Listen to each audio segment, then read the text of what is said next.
Yesterday's meeting of the House of Representatives, which was expected to forward the Millennium Challenge Corporation MCC bill, was postponed at the 11th hour upon the request of Prime Minister Sher Deuba. It has been understood that Premier Deuba has been making last-ditch efforts on ratifying the MCC bill through the Parliament, as it has been speculated that he is even ready to break the ruling coalition and form a new one with the main opposition, CPN-UML. Good morning, I'm Abhyuday Shrestha, and these are the headlines of the hour. Polarization on MCC leads to intensifying power politics. Congress proposes collaboration with UML, with Maoist Center making similar approach. Protest against MCC continues. Parliament pushed for today. India assures to facilitate the purchase of about 700 megawatts of electricity produced in Nepal. Task force formed for expansion of the transmission line up to Uttar Pradesh. Ukraine's army trying to repel a full-scale Russian invasion. Fierce battles taking place close to the capital, Kiev. Ukraine says dozens of people have been killed, while thousands have fled. And Barcelona defeat Napoli 5-1 on aggregate to reach the last 16 of the Europa League. Rangers also take care of Borussia Dortmund 6-4 on aggregate. Polarization of major political parties on the American Grant Assistance Program Millennium Challenge Corporation MCC Nepal Compact has hinted towards a possible change in the ruling coalition. Leader of the Alliance, Nepali Congress, is seeking collaboration with CPN-UML by splitting the coalition. Likewise, Nepali Congress's coalition partner, CPN Maoist Center, which is voicing against the MCC, has also expedited dialogues with CPN-UML. These political developments, where CPN-UML seems to be the decisive entity, have taken place after yesterday's session of the Parliament was postponed for today. Main opposition CPN-UML has said that the meeting between the party and the ruling Nepali Congress held at the Prime Minister's official residence in Balwatar last night was fruitful. The meeting, which was participated by Prime Minister Sher Deuba, CPN-UML chairperson KP Sharma Oli, and leaders of both the parties, was held from 7 p.m. to 9 p.m. CPN-UML Vice Chairperson Subhas Nemwang informed that discussions were held on the U.S.-funded MCC Nepal Compact, ending the obstruction at the House, taking action against 14 lawmakers of CPN Unified Socialist, or the resignation of the Speaker, among other issues. Although the meeting has been called positive, no agreement was reached between the two parties. Changes in the national political equation looks imminent as Prime Minister Sher Deuba is firm in his stance of the ratification of the MCC Nepal Compact, while CPN Maoist Center and CPN Unified Socialist continue to oppose the U.S. grant program. With no environment for principled discussion on the MCC Compact at the Parliament session called for yesterday, Prime Minister Deuba has proposed CPN-UML Chair KP Sharma Oli of proceeding together. The journey together would mean the removal of the parliamentary obstructions, ratification of the MCC Compact, and collaboration for the government. Exiting from the meeting of Nepali Congress and CPN-UML, Nepali Congress General Secretary Gagan Thapa hinted towards the collapse of the current ruling coalition. Meanwhile, Maoist Center Chair Pushpakamal Dahal has also held one-on-one talks with Oli before members of both the parties joined the chair duo.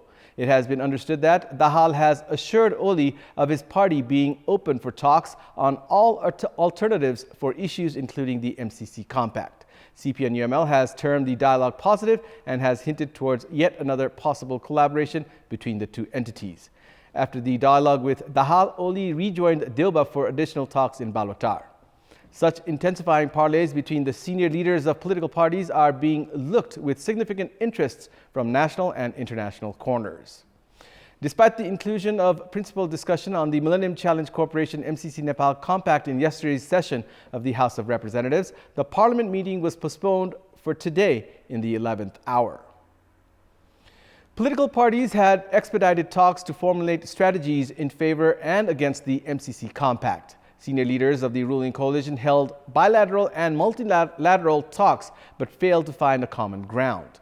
The meeting of the Business Advisory Committee, boycotted by opposition CPN-UML, started an hour later to facilitate efforts for consensus. The meeting had agreed to proceed with MCC at the Parliament meeting and provide each lawmaker with 5 minutes to state their opinion on the American Grant Assistance Program. However, with persisting obstructions from CPN-UML and polarization among ruling coalition partners, the Parliament meeting was postponed upon the suggestion of Prime Minister Sher Deuba. While the parliament session was pushed to facilitate efforts for consensus, the parties have further drifted apart. CPN Maoist Center and CPN Unified Socialist remain firm in their stance of opposing the MCC Nepal Compact, even at the cost of the split of the alliance. Another party in the coalition, Janata Samajwadi Party, is also divided on the American gift and is yet to reach a conclusion. In such a situation, main opposition CPN-UML has said that Nepali Congress is making efforts to gain its support for the ratification of the compact. However, they have reiterated that it would not be easy unless their demands are addressed. The next meeting of the parliament has been called for today, and the path ahead for the MCC compact remains uncertain. Possibilities have unfolded for the export of around 700 megawatts of electricity produced in Nepal in the Indian market. During the 9th meeting of Joint Working Group and Joint Steering Committee on Nepal-India Cooperation in Power Sector that concluded yesterday, Indian officials assured of formulating a decision ahead of the monsoon season. Prior to this, the Nepal Electricity Authority had presented a proposal to the Indian Energy Exchange to facilitate export of electricity produced in Nepal. However, permission for the export was yet to be granted. During the meeting, the Nepali side had stressed on the export of electricity produced during the monsoon season. Nepal had sought guarantee for the export of electricity produced by Upper Tamakoshi, Kali Gandaki, Marsyangdi, Mid Marsyangdi, Upper Bhotekoshi, Chamelia among 7 hydro projects. Nepal has previously been granted permit to export only 45 megawatts of electricity at Indian Energy Exchange, despite being able to produce 1,000 megawatts during the monsoon season. Along with the trade of electricity, both the neighboring countries have reached an agreement to move forward by forming a working committee to jointly establish large hydel projects. The meeting also held discussions on expanding the 400 kilovolt capacity new Butwal-Gorakhpur transmission line and the extension of the transmission line up to Uttar Pradesh in India. And it's time now for our segment Public Pulse, where you text us with your opinion. Public Pulse. And here's the question. What should be done to facilitate Nepal-India power trade? Your options are A, expansion of transmission lines, B, partnership in electricity purchase, and C, additional investment in hydel projects. The voting is on. Type NEWS, select your option A, B, or C, and send it to 34001 to share your opinion with us. In our Public Voice segment, we had asked the local residents in several provinces regarding their opinion on measures to revive the tourism sector, which has been severely hit by the coronavirus pandemic. Let's take a look at what they had to say.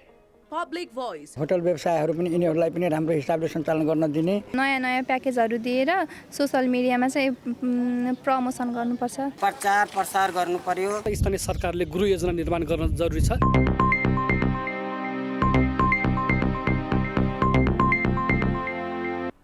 And it's time now for the sports news. Sports news. 3-Star Club are facing Brigade Boys Club today in one of the last matches of this season's Martyrs Memorial A-Division League. The match is scheduled to kick off at 1 this afternoon at the Anfa Complex in Lalitpur. 3-Star are at the 6th position of the points table with 18 points from 12 matches. If 3-Star win today, they will be level on points with Sadlabato Youth Club and have a strong chance to end the season at the top 5. Meanwhile, Brigade Boys have already faced relegation. Brigade Boys were demoted to B Division for the 3rd time after suffering a loss against Sadlabato Youth Club in their last match.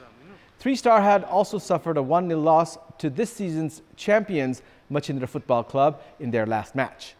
In another match today, Jaulakhel Youth Club are taking on Sankata Club at the capital's Dasrat Stadium, also at 1 this afternoon.